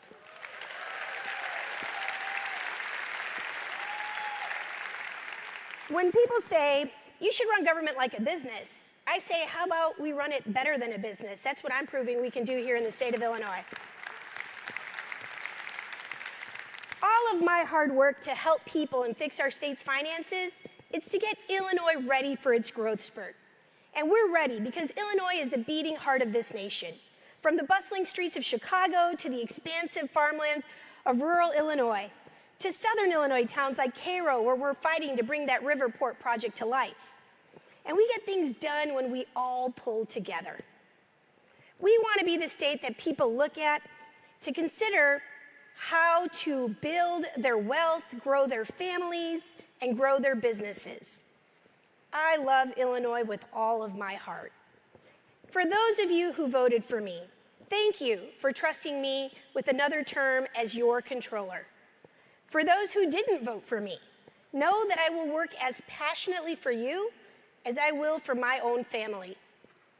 After all, Illinois is my heart, and each and every one of you, regardless of your party preference, is in my heart. I will work hard to earn and keep your trust. Lastly, I want to make a promise to my son David and to all of the Illinois children.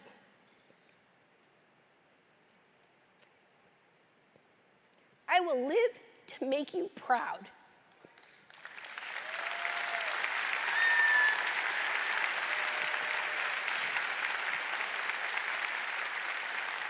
I will live to make you proud, and I will approach my new term with an eye on the endless possibilities for our state, our beautiful state, through the excited and hopeful eyes of my child, and with the children of Illinois front and center in my thoughts and in my heart.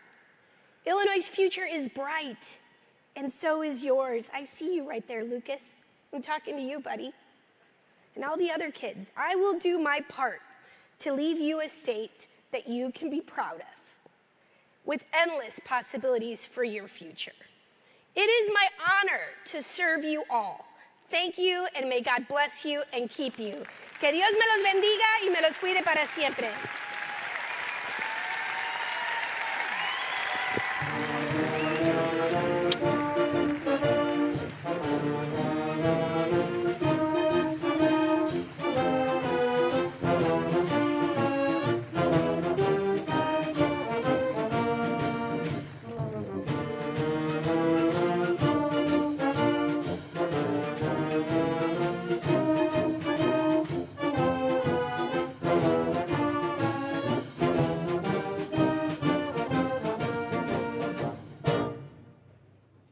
And now, to swear the oath of office of Treasurer, please welcome Treasurer Michael Frericks, accompanied by Erica Frericks, Ella Frericks, Jim Frericks, and Bernice Frericks. The oath will be administered by the Honorable Mary Kay O'Brien.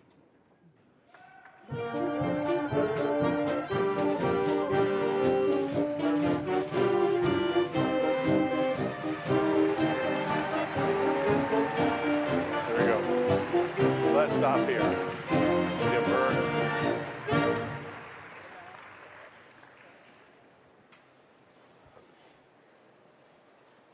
Ready to proceed? Okay. You raise your right hand and repeat after me. I state your name. I, Michael Frericks, Do solemnly swear do solemnly swear that I will support the Constitution of the United States that I will support the Constitution of the United States and the Constitution of the State of Illinois, and the Constitution of the State of Illinois, and that I will faithfully discharge and that I will faithfully discharge the duties of the office of treasurer the duties of the office of treasurer according to the best of my ability. according to the best of my abilities. Congratulations. Thank you. Very much. Good.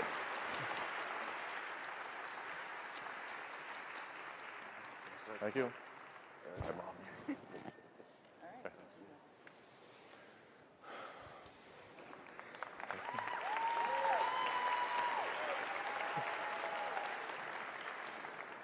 Good afternoon. It is a pleasure to be here with you today. I want to congratulate my fellow constitutional officers, and I want to say some thanks. I want to say thank you to my father. My father's a retired Teamsters truck driver.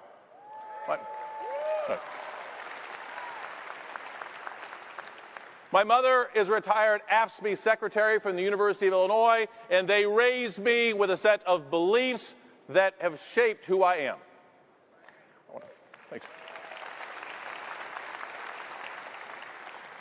I want to thank my wife, Erica, and my daughter, Ella, for bringing me untold joy and happiness in my life.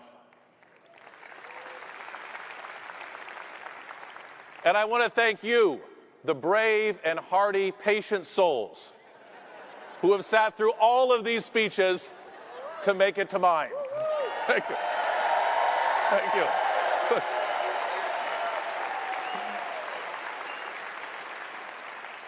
You know, this has been a really great year. I got married. I became a dog owner. I got reelected. A lot of my friends got reelected. We passed the Workers' Rights Amendment.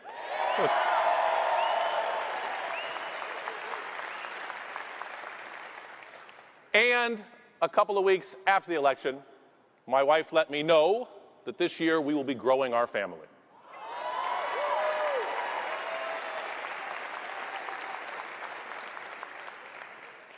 I like to say this 2022 was an exceptional year, with the exception of the last month. See, 1 month ago, on December 9th, State Senator Scott Bennett passed away. The Senate lost a hilarious and hardworking colleague. His young family lost a devoted and loving husband. And I lost a true friend. And for those who know me in politics, I try to be optimistic. I try to see the good in every situation, but this one has been tough.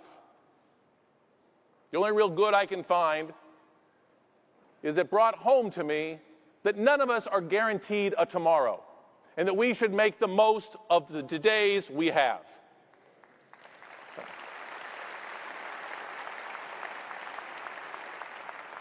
It reiterated to me that we should work to do the most good for the people of the state while we're here and while we have this opportunity. Now, 8 years ago, I inherited an office that was mired in mediocrity, but I am proud to say that we have changed that. We have made many positive changes. I'm excited that we came in and we have since taking office made over $1.5 billion for the state of Illinois in interest income. $1.5 billion that doesn't have to be raised in taxes. The year before I came in, we helped municipalities and local units of government save and invest money. They made $50,000 in that year. Today, we are making $2 million per day.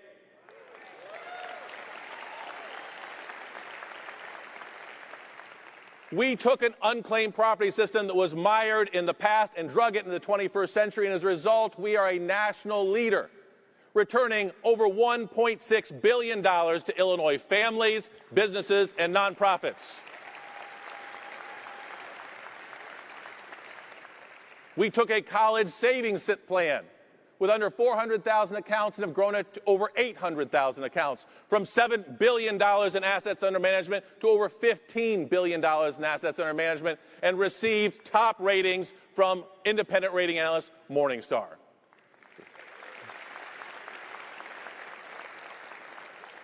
We didn't stop there. We set up a new savings program to help people save for their retirement.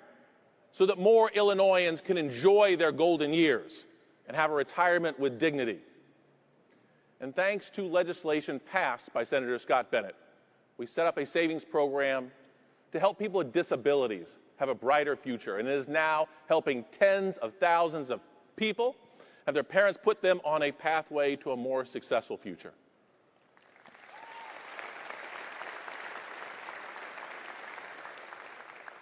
But it's another legislative fight that Senator Bennett engaged in that I want to talk a little bit about today. See, there was a coal-fired power plant in his district that had been dumping toxic coal ash into pits next to a national scenic river. Now, that company did that, and it was a way to save money. I'm sure at some point in the past, some CEO making that decision helped to boost their profits by doing it this way. But what happened was, years down the road, there were costs to pay. And that company has to pay millions and millions of dollars. Now, these are risks based on decisions that companies are making. And as the chief investment officer, when we are investing funds for college savings, for retirement, we are long-term investors. We want to know about those risks so that we can make informed decisions about our investments. And we have been doing that for the last 8 years. We have been engaging with corporations. We've been voting our proxies. We've been pushing them to do right for the long term. See, when you treat your workers poorly, when you slash their wages or cut their benefits, when you create unsafe work conditions, that may actually save you money in the short term and may get you a nice bonus that year. But we know that in the long term, you're going to lose human capital. You're going to have less productive employees, and you're going to risk them striking, which will ultimately cost your company money. You may be able to save money by polluting the waters and the air around your company, but long term, it is going to cost you more money.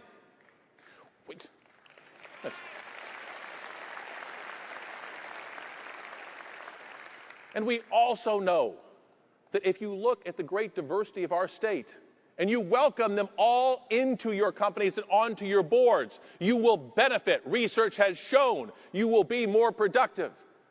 And so we engage with those companies. We ask them to look at things like their environmental impact, their relationship with their workforce, and their commitment to diversity.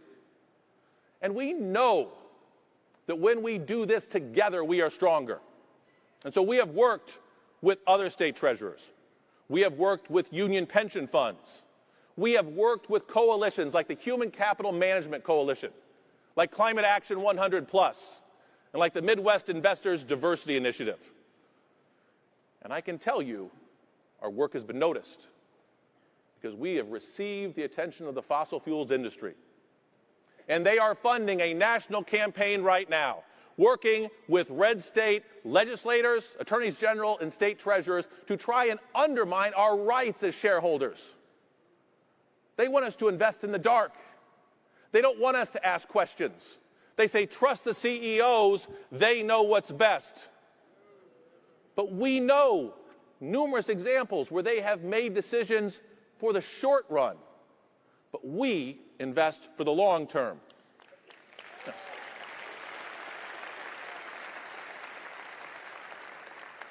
When politicians in Texas and in Florida and in West Virginia try and take away our rights as state treasurers, as rights as investors, to be responsible in our investments, we will fight back.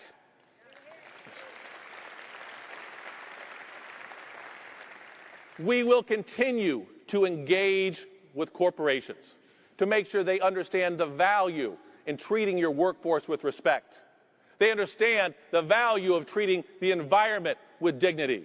They understand the value of diversity so that we can truly have a country of one nation, of liberty and justice for all.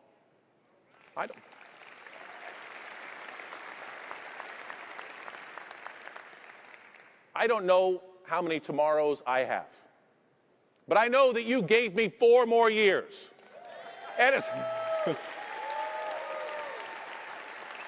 And as long as I have breath in these lungs, I will stand up and I will speak out for our retirees, for our workers, for our environment, and for all citizens in the state of Illinois. Thank you, Illinois, for giving me this opportunity. God bless you all. Thank you.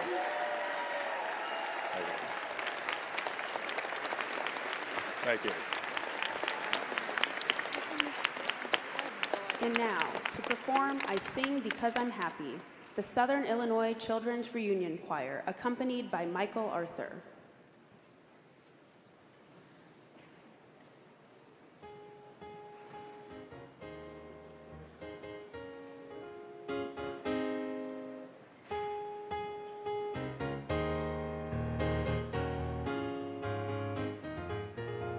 I sing because I'm happy.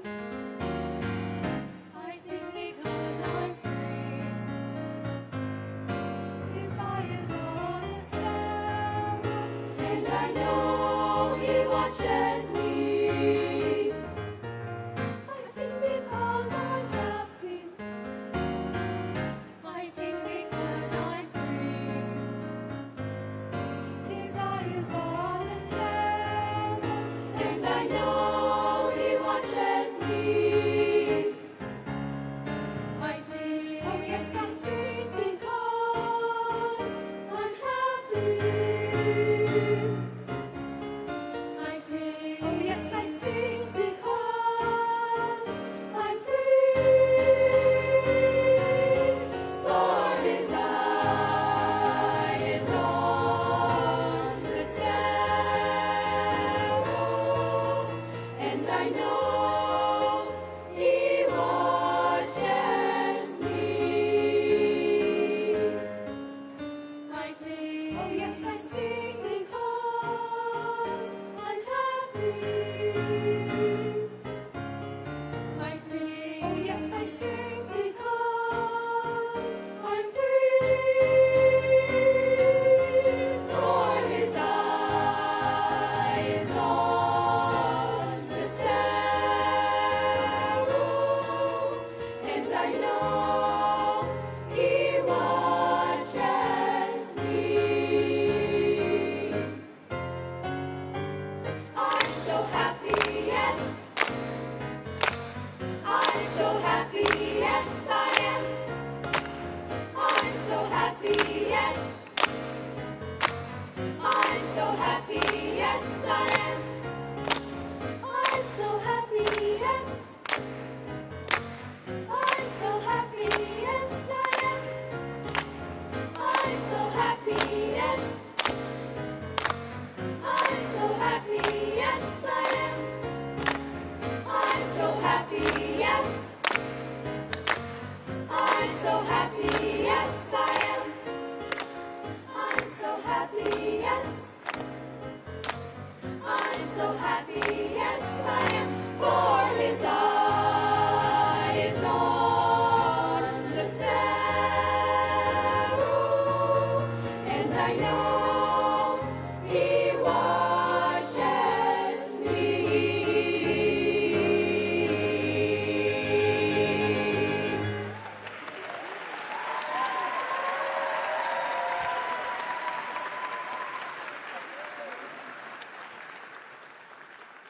To deliver the benediction, please welcome the Reverend Dr. Ira J. Ackrey.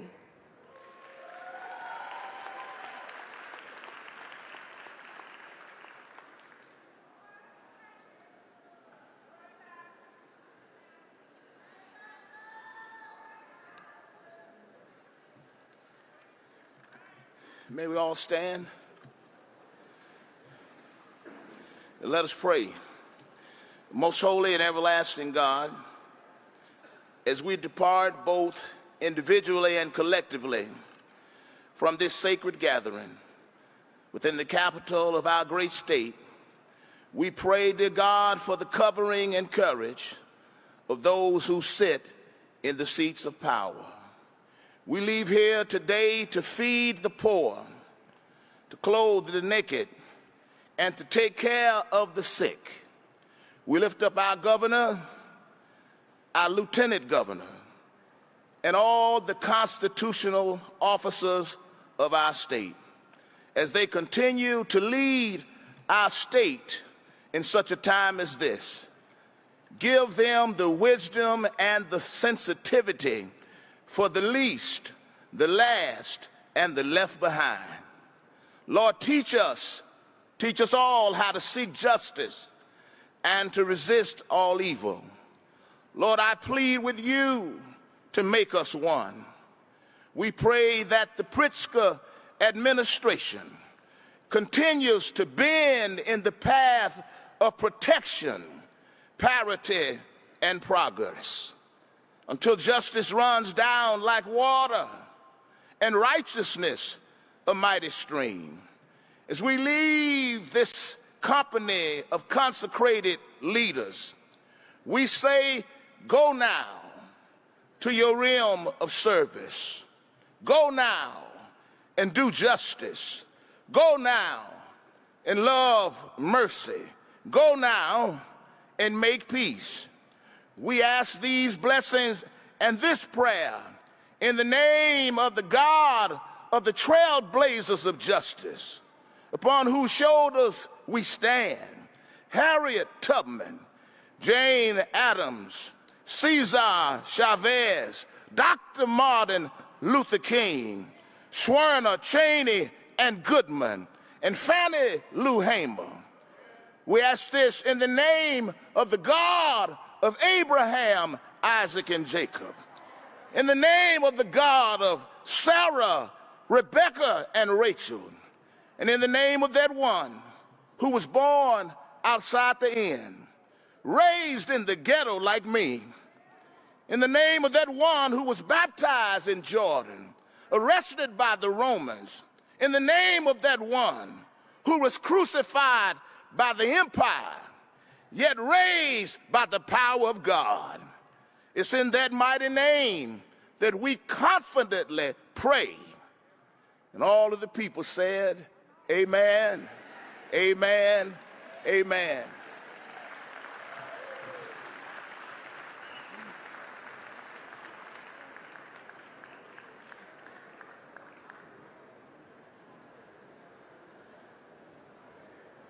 The swearing-in ceremony has concluded.